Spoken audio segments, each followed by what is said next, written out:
Hello, this is the pre-lecture video for the second half of Chapter 6. We're going to continue talking about the electronic structure of atoms and get towards understanding electron configurations for the elements in the periodic table. Let's begin with a discussion of quantum mechanics.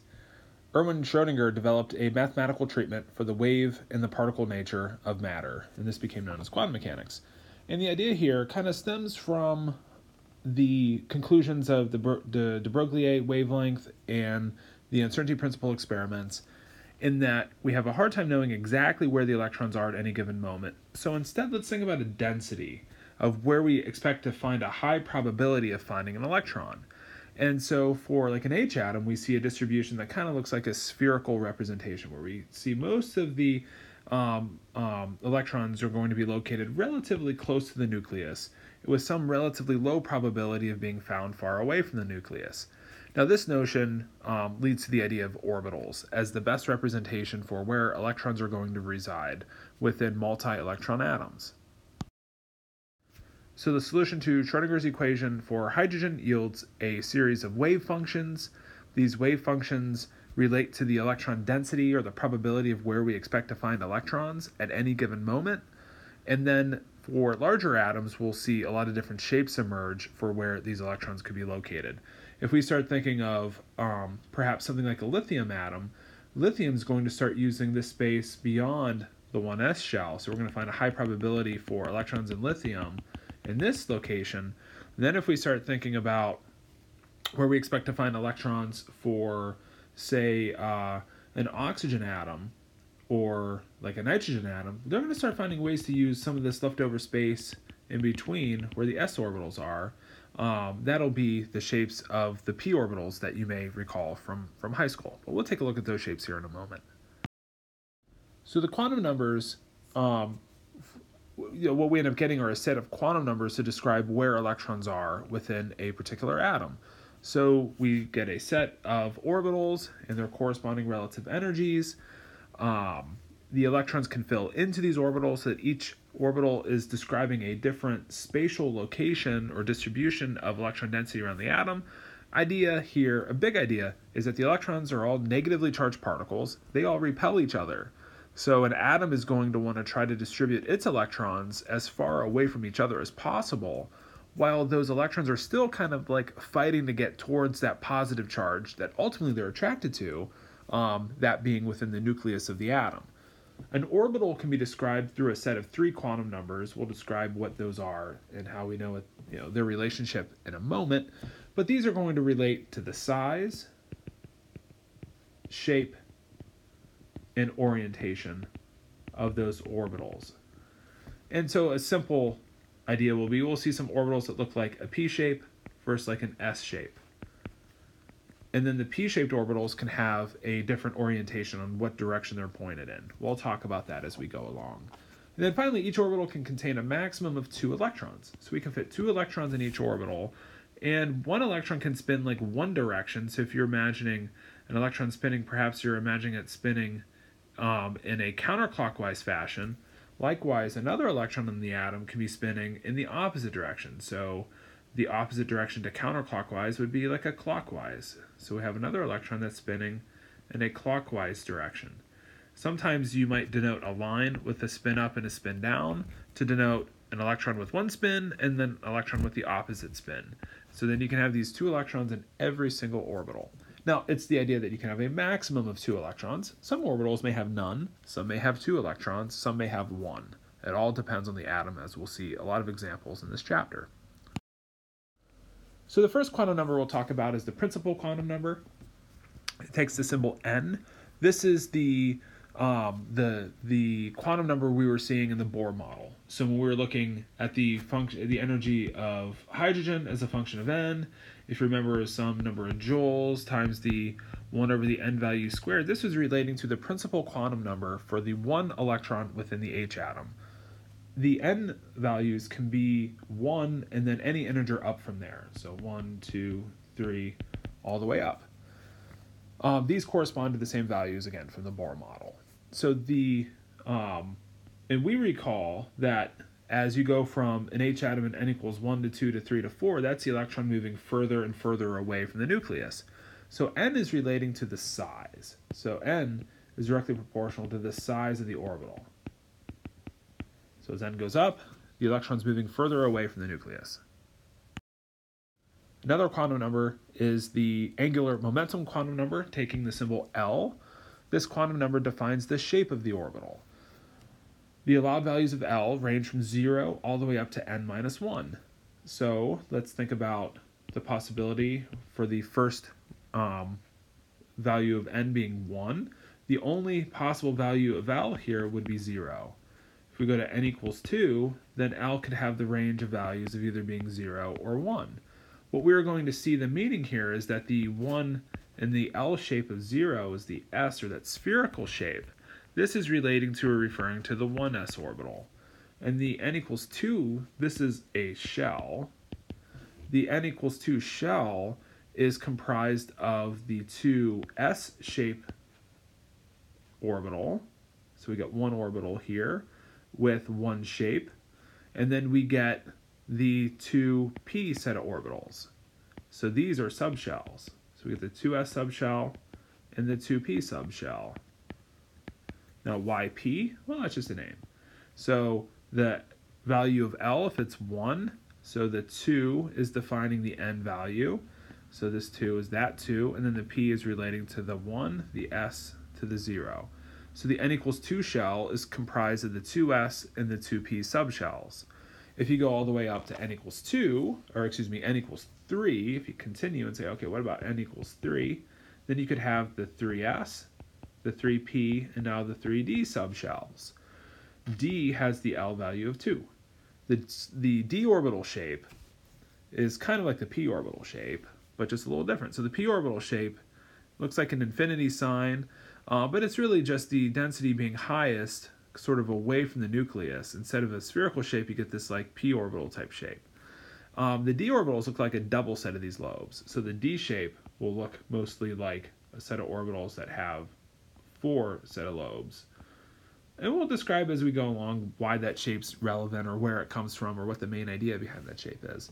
The F shape would actually have 3 sets of lobes generally for most of its orbitals. The F shape would come from an L value of 3. The first n value that can have an L possible of 3 would be 4. So the n equals 4 shell would be comprised of the 4s, the 4p, the 4d, and the 4f subshells. Now, theoretically, if you go beyond 4, you just continue from F, but we don't talk a whole lot about this in general chemistry. So theoretically, you could have like G and H orbitals, but for ground state atoms on the periodic table, the last possible orbital that you will see used is an F orbital for a ground state atom. So this is really the last orbital we have to worry about in terms of ground state electron configurations within this chapter. Now, if you become a physical chemist or a nuclear chemist, maybe you will study high-lying excited states of atoms, in which case you could have even higher values of L possible, but not for ground state atoms. So we'll stop at 3 in this chapter. So the magnetic quantum number, m sub L, this is the quantum number that's relating to the orientation or the direction of the orbital. Now, the range of values will tell us how many possible orbitals there are with the particular combination of n and L. So let's start with a simple example of just the 1s. For 1s, L is equal to 0 because that's what S means. The range of m sub L values here is just 1. The only possible m sub L is 0. So that means that there's just one 1s orbital. So the 1s subshell is just one orbital in size. If we think about the first p orbital, the 2p orbital, this is going to be defined to have an L value of 1. From the L value of 1, the possible range is minus L to plus L. So minus 1 to plus 1 and all the integers and 0 between. So the range of m sub L's here would be minus 1, 0, and plus 1.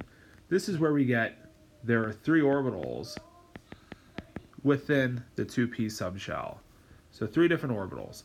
Now, if you recall the shape being that set of lobes, So if we imagine having some axes here, let's draw the x, y, and the z axis. The p shape on the x-axis is the px orbital, so that's the orientation of the px orbital. If the orbital is aligned on the y-axis, that's the py orbital. And if it's aligned on the z-axis, let's do that one over here. This third axis, the third dimension is always the hardest to draw, but it's just on the z-axis coming straight out at us. That's the pz. So we get three different orbitals, three different shapes. If you're picturing an atom, if you're picturing, like, say, an atom that will use the p shape, if we start thinking about how these orbitals tie into configurations, if you were to look at the periodic table and look at something like neon. So neon's a noble gas. It's going to completely fill its subshell with electrons. That's going to be why it's so stable. The configuration here, well, we'll get to configurations in a minute, but I just kind of want to begin with this. And I bet a lot of us know this already, that the configuration would be filling the lowest energy orbital first, the 1s with 2 electrons, filling the next orbital, the 2s, with 2 electrons. So like if you're lithium or beryllium, then you're filling your electrons into the 2s subshell. And then the next elements on the periodic table are going to fill their electrons into the next highest energy orbital. There's 6 orbitals across from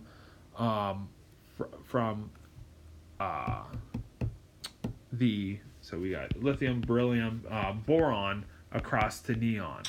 On the periodic table, 6 elements across, because that's the atoms filling electrons into the 2p subshell. 3 orbitals, 2 electrons each, 6 electrons. So hopefully from the periodic table you can see nature is just trying to figure out, okay, what are the orbitals that we have to put our electrons into? What are their relative energies, and how can we pack the electrons in? And it would be in this fashion here.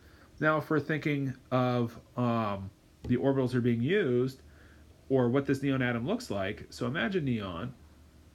Neon would have 10 electrons in its nucleus. So let's imagine a 10 plus nucleus.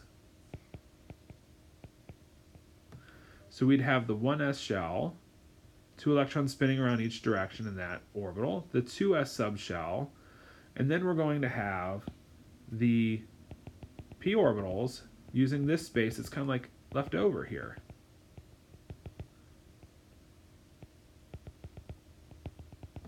So we're going to be packing all those electrons, 2 into each one of the orbitals, and using these orbitals here. So in the end, neon still looks like a nice sphere, and it's just using 2 spherical orbitals and then 3 p-shaped orbitals. Okay, so the if you imagine an m sub l value for a d orbital, you get 5. Why is that? Well, L would be 2 for d. That's what d means. And then the range of values for 2 for the m sub l would go -2, -1, 0, 1, 2. So we get 5 numbers, 5 orbitals. For f, we get 7, because the L here is 3. We get -3, -2, -1, 0, 1, 2, 3. That's 7. So you get 7 f orbitals, 5 d orbitals within the range of values for m sub l, pointing to that number of orbitals for those subshells. Now again, those are the maximum number of orbitals that are possible with those subshells. So those subshells could hold a maximum of 10 electrons for the d orbitals and 14 electrons for the f orbitals. Doesn't mean they will every single time an atom uses those orbitals, just that's how many are available to hold electrons. So if we review here and kind of look at a table to summarize some of the things here, so all the orbitals that share an n value define a shell. So the shell would be like the n equals 1 or the n equals 2 shell, and all the possible orbitals and electrons that can occupy and have that particular n value within a given atom. The subshell is the particular combination of n and l. So we could have like the 1s subshell, the 2s subshell, the 2p subshell, the 3s and the 3p subshell. The 4s is actually the next highest. We'll talk about relative energies in a minute. Then the 3d, and then the 4p, and then we'd actually continue on to the 5s before getting to the 4d or even the 4f. But think about the range of possible m sub l values. That's just coming from L. So the L here is 0. So think of the L value. For S is 0. For P is 1. S is 0, P is 1, 2 for the D, 0, 1, 2, 3 for these. And the range of possible M sub L's just go from minus L to plus L. So we're getting 1 possible value for the S's, 3 for the P's, 5 for the D's, and then 7 for the F's. So the number of orbitals are just consistent with the number of M sub L values, and then the total number of orbitals within the shell. If you look at the entire n equals 1 shell, 1 orbital. The entire n equals 2 shell, we get 1 plus 3, 4 orbitals. We can get 8 electrons into that shell. The n equals 3 shell is the 3s, the 3p, the 3d. That's 1 plus 3 plus 5 for 9 orbitals. That's 18 electrons. And then we'd have 16 for the n equals 4 shell. So the shape of the s orbitals is the spherical shape. So 1s, the 2s, the 3s, the difference here is the size of the orbital is increasing. So as the value of L goes up, so does the size of the orbital. So these are spherically shaped orbitals. The radius of the sphere increases with the value of n. So the s orbitals, the number in front of the s orbitals will tell us the number of peaks we expect to see on a probability diagram. So a 1s orbital has the highest probability of being found relatively close to the nucleus and some probability, but not much, being further away from the nucleus. If you compare the probability diagram to, say, a 2s orbital, you actually get 2 peaks. So we get 2 peaks for the 2s, and we get what we call a node in the middle. The node is a point of 0 electron probability. So a point where we expect to find absolutely no electrons within the atoms. So if you go to n equals 3, you actually get 2 nodes. And so these nodes actually take a special name. This would be what we call a radial node, because this node is a node on the radius of the atom. So if you look at the atom here, these nodes are occurring on the radius, so that these nodes here are radial nodes. Now if you compare that with something like a p orbital, that you get a node right here in the middle of a p orbital, and that node is on an axis. That's called an axial node. So it's still a node, it's still a point of 0 probability, so there's still 0 electron probability, but this is at the nucleus. And then for the radial node, this point of 0 probability for the radial node, I have to change pen color, let's rewrite radial. So radial node, 0 electron probability along the radius of the atom. So 2 different types of nodes that we encounter within orbitals. So the number of the orbital, like a 1s orbital has 1 peak, a 2s orbital has 2 peaks, a 3s orbital has 3 peaks, and then the number of nodes would just be the n minus 1. So 0 nodes for the 1s, 1 node for the 2s, and then 2 nodes for the 3s. So if you had like a 5s, you have 4 nodes and 5 peaks in the diagram, and the peaks would just be increasing in probability as you move further away from the nucleus, pointing towards the size of the orbital increasing. So these are called probability diagrams or probability distribution diagrams, where we can get a sense of where we most probably expect to find electrons within an atom. So the shape of p orbitals, we're finding the greatest density being further away from the nucleus. Instead of finding most of the density in this region here, that region of space is being used by the s orbitals. So we need to find space that the other electrons aren't occupying. That's the whole idea of orbitals. It's really kind of missed when we see orbitals aligned in 3 different axes like this. But imagine the orbitals all being written together. So imagine we try to sketch these orbitals all together, because like the real atom has all 3 orbitals coexisting around all the other orbitals that actually exist within the atom as well. So all of these orbitals are just simply fighting for space to pack the electrons into, because the electrons are ultimately just trying to get towards whatever that positive charge is in the nucleus. That's what's attracting those negative particles into the nucleus and forming the atom in the first place. And then at the same time, though, all the electrons are repelling each other.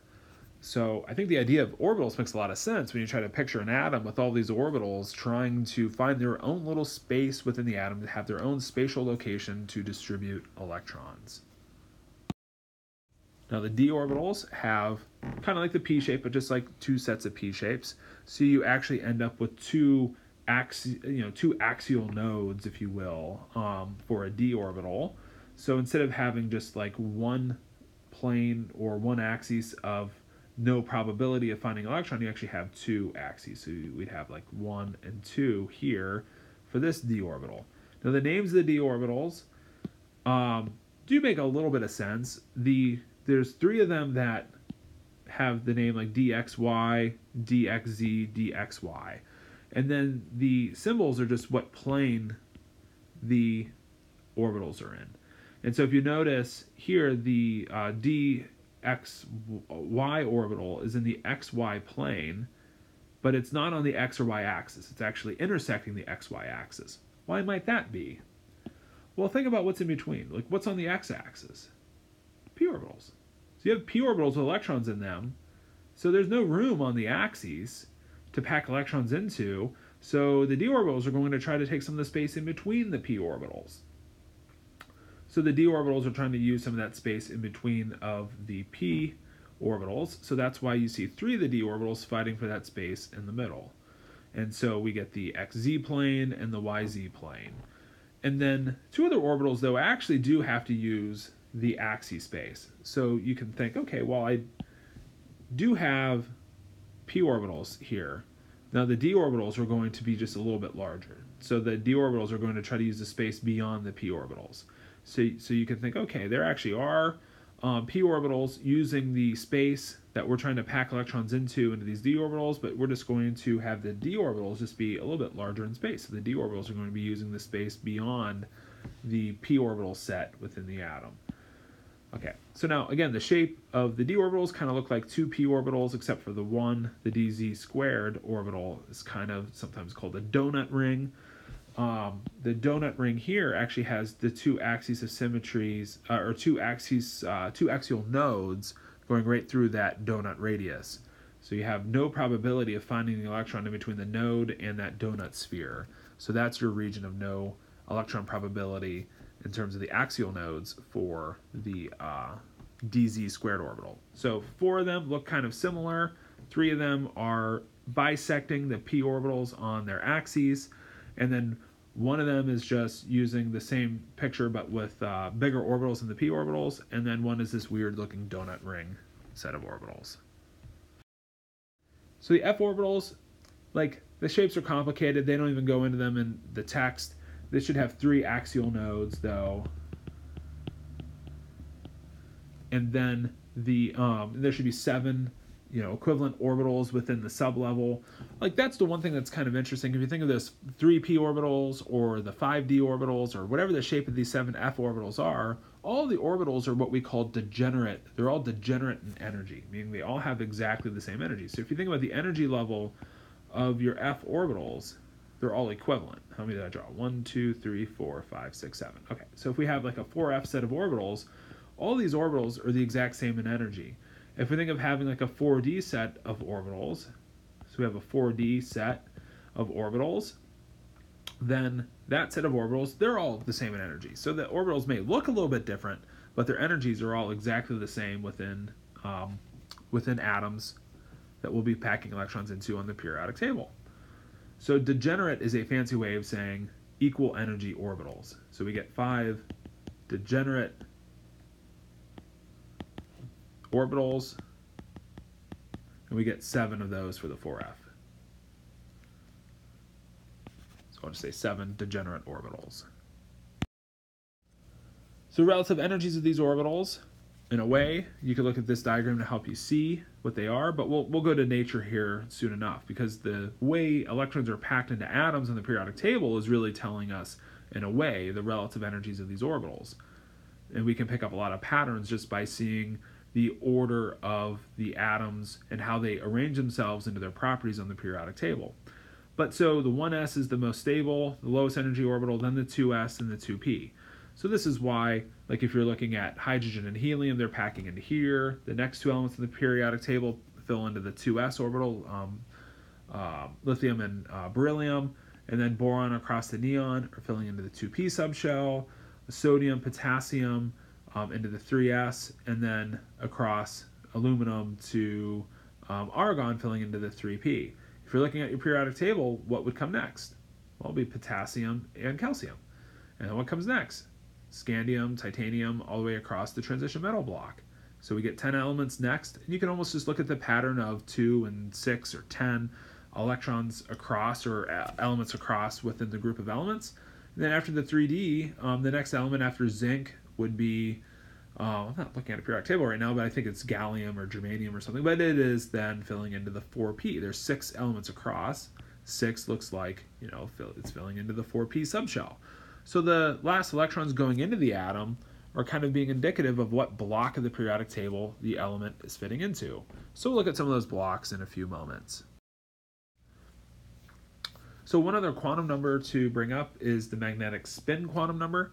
So this relates to the spin either being one direction or the opposite direction around the nucleus. This takes the symbol m sub s, so for the magnetic spin. The spin is either plus a half or minus a half. This is the quantum number that tells you for a given orbital, like say the 1s orbital, you can have a spin up or a spin down. Now, whether or not one's plus a half or minus a half doesn't quite matter, just one of them has the one spin, the other has the opposite spin. So Pauli exclusion principle states that no 2 electrons in the same atom can have the same set of 4 quantum numbers. Therefore, no 2 electrons in the same atom can occupy the exact same space or have the exact same energy. This means that every electron in an atom must differ by at least one of the 4 quantum numbers n, l, m sub l, and m sub s. So let's start looking at some orbital diagrams. So lithium, third element on the periodic table, 3 total electrons need to go into its diagram. Now, what Pauli exclusion principle is telling us is that we can't do something like this. We can't put all 3 electrons into the same direction. We have to have one spin up, one spin down, and then the one in the 2s could be written up or down. It just has an unpaired electron. So we have one unpaired. Think about the spin of that electron. We have one unpaired electron. Now, there is an idea that we tend to classify atoms, if they have at least one unpaired electron, we will call that atom paramagnetic. That means that this atom should be drawn into a magnetic field. Okay, now it doesn't mean lithium solid will. This is one of the confusing parts here. This is the configuration of just one single lithium atom in the gas phase. Now, whether lithium solid ends up with unpaired electrons is a very complicated question, one that we're not going to talk about in this section here, but we're talking here in this chapter about the isolated configurations of a single atom of each of the elements. Okay, now by convention, we usually just write this electron spin up. Now, like I said, we could technically write it spin down. That wouldn't make the configuration wrong. It just conventionally we usually write the configurations with the extra electron spin up. So there's really nothing wrong writing this spin down. Just by convention, though, we usually write it with the spin up when we have an unpaired electron. So Hund's rule deals with the filling of electrons into degenerate orbitals, or orbitals that are equal in energy. And since these orbitals have an equal energy, what we really want to start thinking about is how the electrons either want to pair up their spins and go into the same orbital and probably be a lot closer together, or if they want to spread themselves out and then maximize their spin at the same time. Let's use an example here and kind of go from boron to carbon and think about some of the things the electrons in these atoms might be considering as they consider their lowest energy configurations. So let's begin with filling electrons into, like this, let's just say boron. So we're going to write out our relative energies of our orbitals. So the hidden axis here is energies going up as we go up. Okay, and so we have 3 2p orbitals, but just one of the s orbitals. Again, that's because the L value is 0 for the s orbitals and 1 for the p, and the range of m sub l's tells us that we should have 3p orbitals. Okay, so when we put the first electron into the 1s, like the atoms are kind of going through this process of like, I could put another electron up here into the 2s orbital, but that's higher in energy. But it might be better to do that if this pairing energy is relatively high. Now for most orbitals, the pairing energy is not as high as going into the next orbital. So you almost always will fill a subshell and then move on to the next subshell with your next electron and then spin pair with the next. And so that would take us through beryllium, so a 1s2, 2s2 configuration. So boron would have a 1s2, 2s2, 2p1 configuration. So it has to throw one electron into a 2p subshell. So if you're thinking about the electrons, you have some positive charge for boron, you have the 1s orbital, you have the 2s orbital, and then you have one electron going into a p orbital that looks like this. And so then, do you want to put another electron into this same orbital that's going to be very close to that other electron that you just packed into that orbital, or would you rather spread that electron out and use a different orbital? Probably want to use a different orbital. So if you use a second orbital, you can spread these two electrons out and minimize their repulsions. So that's why we're going to maximize the spin of the electrons and use two different orbitals. So we maximize the spin, put them in the same direction as each other. So instead of one spin up, one spin down, we put them together with their spins both pointing upward. Now that helps us classify an atom like carbon as being paramagnetic. It should be drawn into a magnetic field. So this atom here should be paramagnetic. And we'd only predict that property if we properly apply Hund's rule by using the two orbitals and maximize the spin of the electrons. The reason why we're not going to go with this configuration and put this electron down here is because it would cause a pairing energy. The pairing energy, the two electrons being closer together, that costs energy. That's an energy cost. We can save that energy by spreading the electrons out and using all the space we have available within the atom. And so then nitrogen gets 3 unpaired electrons, and so we use all 3 of the p orbitals. And then if we were to imagine oxygen, oxygen's not on the chart, but let's think about oxygen for a minute. So if you think about the O atom, oxygen has a configuration of 1s2, 2s2, and it's just one more into the 2p subshell from nitrogen, so it's a 2p4. And so if we're picturing nitrogen, 2p3, oxygen has no choice but to spin pair one of those 2p electrons. Fluorine would have no choice but to spin pair another, and then neon no choice but to cap off the 2p subshell. So you see neon, what it's doing is it's capping off the shell. So neon's completed the entire n equals 2 shell. Helium had completed the entire n equals 1 shell. So having that shell complete makes for a very stable atom. And it's an atom that doesn't need to gain stability by gaining or sharing electrons with other atoms, hence it's a noble gas. So helium, neon, argon all share this particular trend of having a completely filled p subshell. So they are going to always be capping off their p subshells and hence be stable atoms that don't need to exchange electrons with other atoms. So let's talk about condensed electron configurations. So a condensed configuration, as we get to larger atoms, like if we're trying to give the configuration of sodium, we could write that out as like a 1s2, 2s2, 2p6 configuration, then the 3s1. But this is all just the neon configuration. So we can save some time just by saying, okay, let's go to the nearest noble gas for an atom. Say take the configuration of argon, which would be the neon 3s2, 3p6, and then add on the next set of orbitals being the 4s1. So we can shorten our configuration and then give the configuration from the nearest preceding noble gas. And then that helps us count the core and valence electrons. So the valence electrons are the ones in the outermost shell. So elements of the same group of the periodic table have the same number of electrons in their outermost shell. So what this means is all the elements in the alkali group have one valence electron. So they have one electron in their outermost shell. The shell is the highest n-value set of orbitals. Now we're going to see a couple variations for like transition metals where things can get a little complicated, but the filled inner shell electrons are called core electrons. These include completely filled D or F subshells. That'll be important in a few moments, but we'll do some examples to kind of point out what this rule is really intended to be used when we count valence electrons for things like transition metals and things like like bromine as we get into some of the larger elements. So then we write a shortened version of the electron configuration using brackets for the noble gas and then listing only the electrons that follow afterwards. Okay, so let's do some examples. So the configuration of argon will take us through the 1s to the 2s to the 2p, the 3s to the 3p. So the full configuration would be a 1s2, 2s2, 2p6, 3s2, 3p6.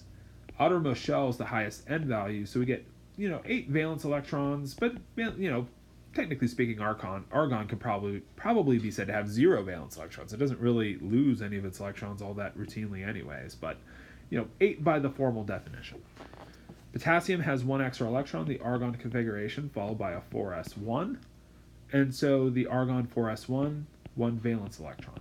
Very easy. Titanium, argon 4s2, and then it's 2 electrons into the transition metal group.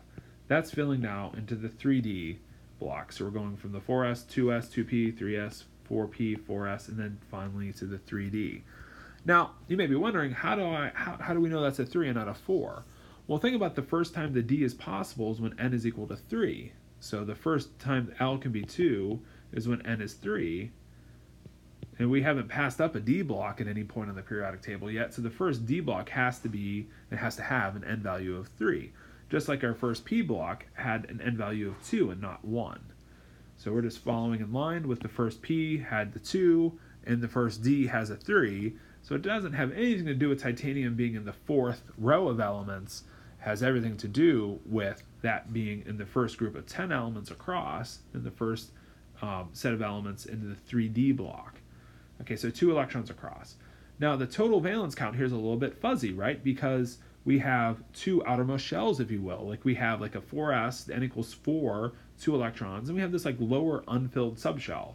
So we have to count these 2 electrons. Oh, didn't mean to erase.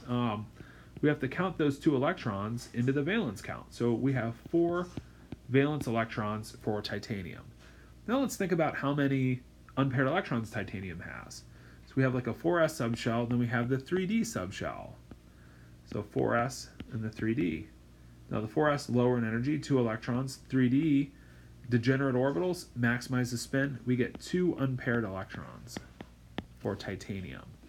Now zinc is the last element in that 3D block of elements. Configuration here would be argon, 4s2, 3d10. We now have a completely filled D subshell.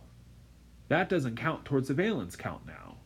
So the valence count here would just be the outermost shell. So the valence electron would just be 2. So 2 valence electrons for zinc. Now that actually makes sense because zinc only forms a zinc 2 plus cation. It never forms a 3 plus or a 4 plus because it doesn't lose any of those completed 3D shell electrons. So 2 valence electrons for zinc. Another thing that's worth noting is if you go to any atom, say in the row of carbon. Carbon's configuration would be a 2s2, or like if you start from the base configuration, 1s2, 2s2, rewrite this. So carbon's configuration, 1s2, 2s2, 2p2. That's 4 valence electrons in the outermost shell, the highest N value. And then everything in carbon's row should have 4 valence electrons. So if you go all the way down to like lead, without even like knowing anything about lead's configuration, we'll have to look at a few things first to make sure we get the the D and the F separated from each other and understand that. But for lead, 4 valence electrons. It's in the same row of the periodic table as carbon. All the elements in the same row of the periodic table have to have the exact same number of valence electrons. So if you know carbon has 4, then you know lead has 4. So the entire halogen group has 7 valence electrons for all the elements. Iodine, bromine included as well, fluorine and chlorine. The oxygen group all have 6. The nitrogen group all have 5. Carbon all have 4.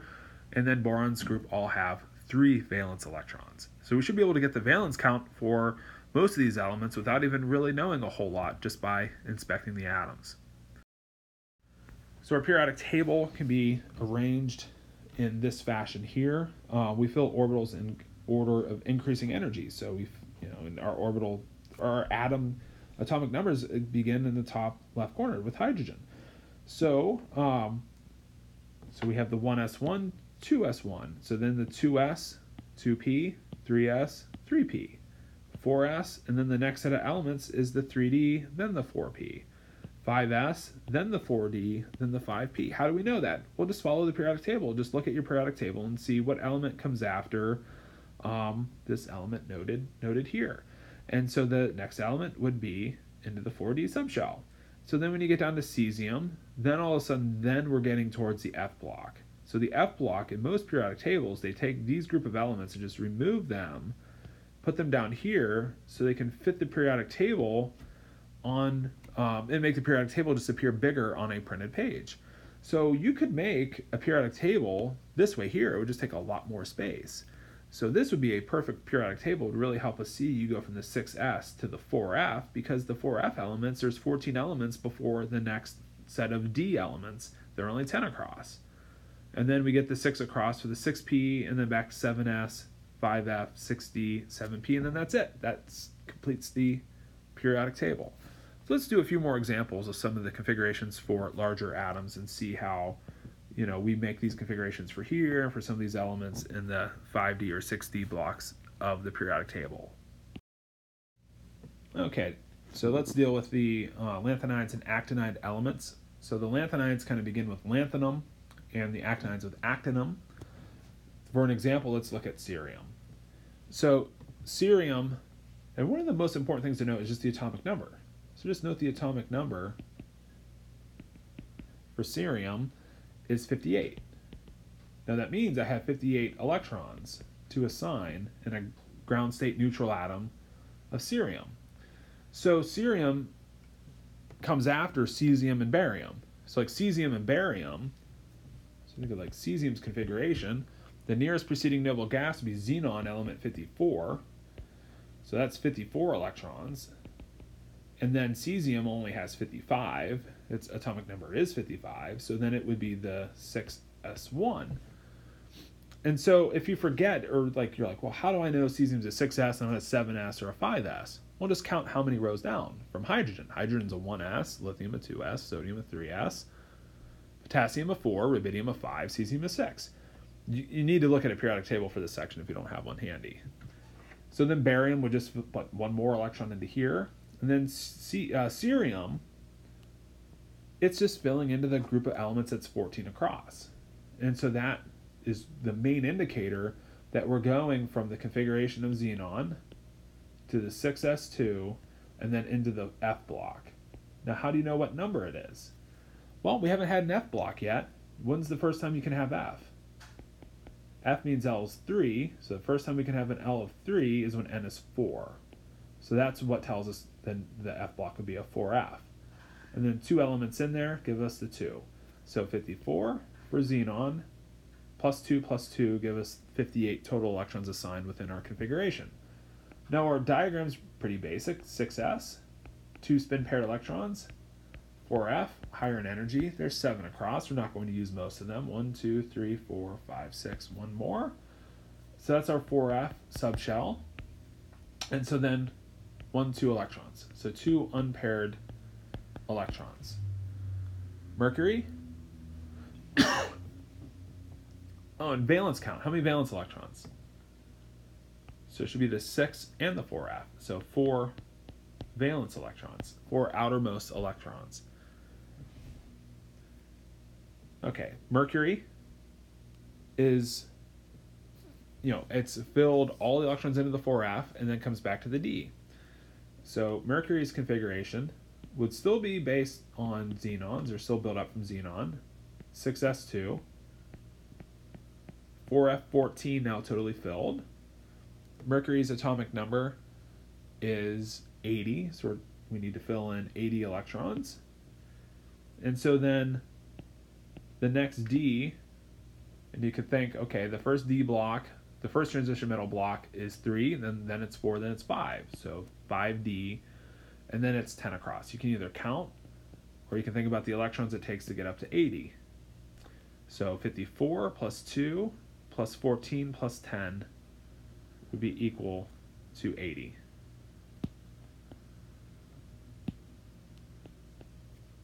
So 80 electrons assigned. Now, Mercury has no unpaired electrons. I haven't given this definition yet in this notes here. But if you have no unpaired electrons, then the substance will actually be weakly repelled by a magnetic field. And so that would make this substance diamagnetic. So you have to have at least one unpaired electron to make an atom behave or to be drawn into a magnetic field. So to be paramagnetic, at least one unpaired electron. To be diamagnetic, all your electrons have to be spin paired. I'm not going to draw a diagram here, but we'd have every orbital spin paired with electrons here, filling off our subshells. Now, Mercury only has 2 valence electrons, with the idea that once you fill a D shell or an F shell, they don't count towards the valence. So only 2 unpaired electrons in that outermost n equals 6 shell. So you can count unfilled D or F electrons as long as those subshells aren't completely filled. Now let's do one example of an element in the actinide series, such as uranium. So uranium is element number 92. Uranium, to me, is a little bit interesting because it is the largest natural occurring element on Earth. So if you want to create like plutonium or something larger than uranium, you have to actually try to synthesize that compound doing nuclear reactions, which is fun stuff if you're a nuclear physicist, I'm sure. But uranium, 92 electrons have to be assigned.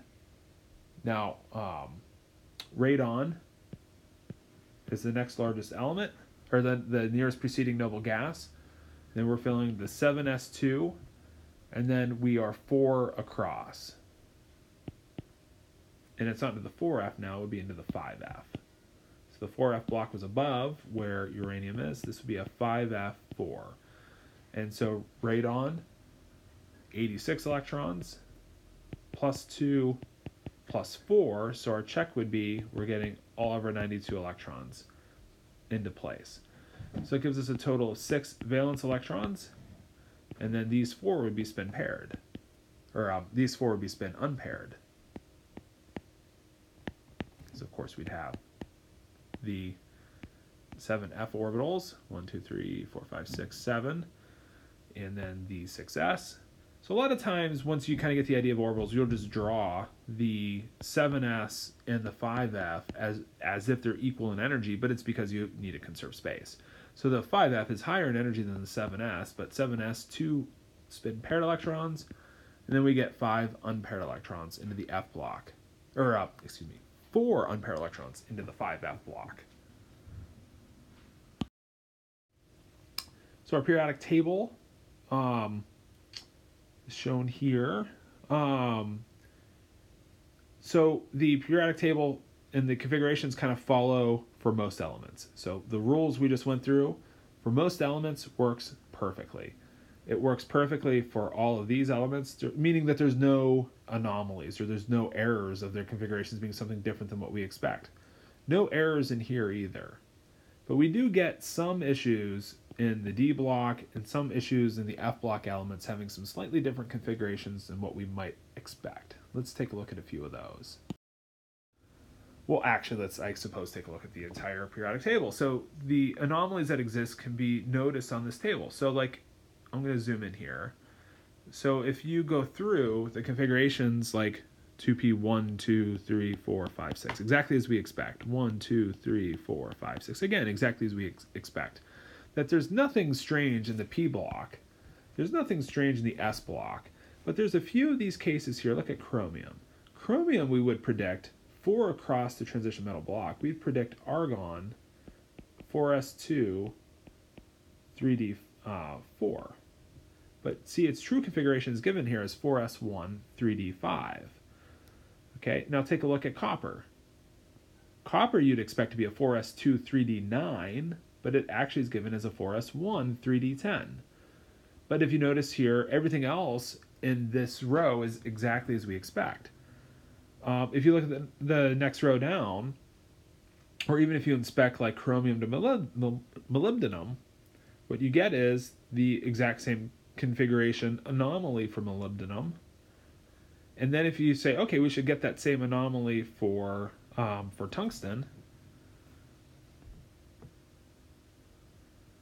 My eyes are getting bad. I need to zoom in. you actually get the expected configuration for tungsten. So tungsten's exactly as you expect. Then you get anomalies for the other two. So now let's go to copper and check it out. So copper, we get an anomaly. Silver, below it, we get the same anomaly. And gold has the exact same anomaly. Okay, that's interesting. And so then nickel, we have the expected configuration. But then palladium, we have an anomaly. And then we have like a different anomaly for platinum.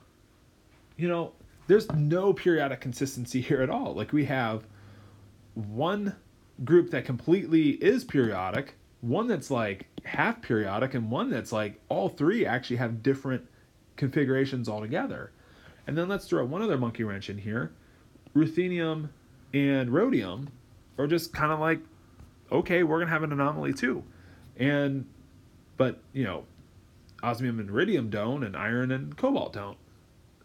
So the message here would be that there must be some configuration anomalies. There must be some configurations that for some reason are more stable than others. Like for some reason, putting one electron from an S into the D makes that more stable than the original configuration we might have expected of 4s2 3d4. Now this also suggests that the energy difference between the 4s and the 3d is probably relatively small. So there's probably not a huge difference of energy between these subshells, such that moving one electron from the S into the D, even though it looks like we're putting an electron into a higher energy orbital, if the orbital gains some configuration stability, maybe that brings the energy of the entire subshell downward as a result. So there's just some configurations that add stability.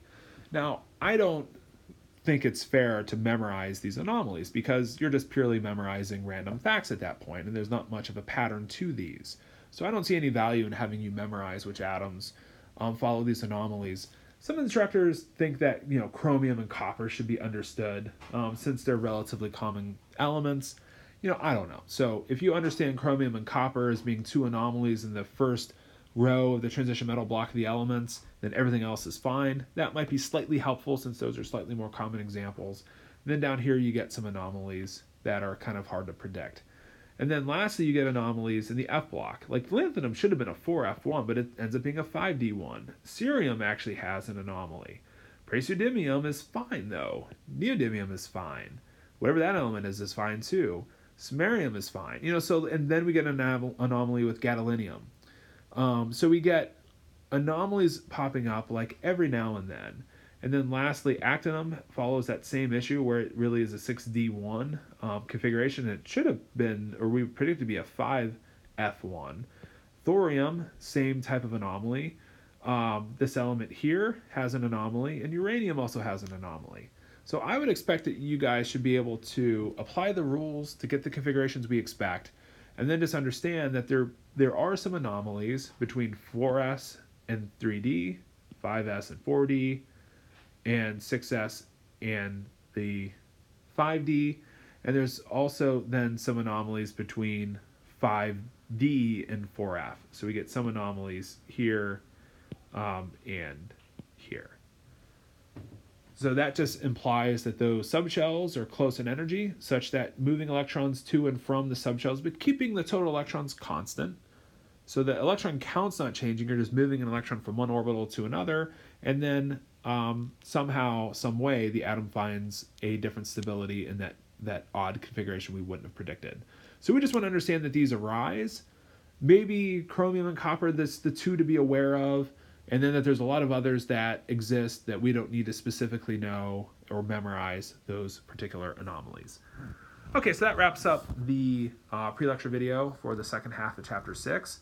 Hopefully this gives you a good starting point for this chapter. We got a quick turnaround this week into the exam the following week. So we kind of have to cover this chapter and quickly understand it and move forward and hopefully do well on our midterm next week or the following week, depending on when you're watching this. All right, guys, have a great weekend or a great day, wherever it is you listen to this. Thanks for the attention.